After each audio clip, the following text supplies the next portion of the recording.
In today's video, I'm going to teach you how to whitelist email addresses in Microsoft Outlook.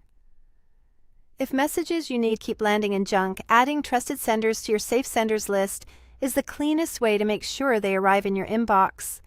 I'll walk you through a reliable method from Outlook's settings and a quick shortcut you can use directly from an email.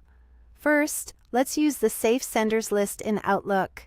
Open Outlook and make sure you're on the Home tab. At the top, find the Junk menu, then choose Junk Email Options. A window will open with several tabs.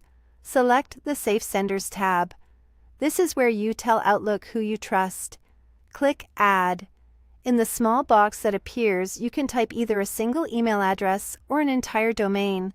A single address is best when you only trust a specific person, like a colleague or a vendor's point of contact. If you want to allow every sender from a company, add the domain instead. For domains, start with the @ symbol, like @example.com, so Outlook knows you're approving everyone from that domain. Be selective with domains. Whitelisting a whole domain means you're trusting every account that uses it. When you've entered what you want, click OK to confirm. From now on, Outlook's junk filter treats that sender or domain as safe, which reduces the chance of important emails being misrouted.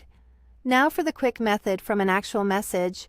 Open an email from the person you trust. Right-click the message in your inbox. Hover over Junk, and then choose Never Block Sender to allow just that one address.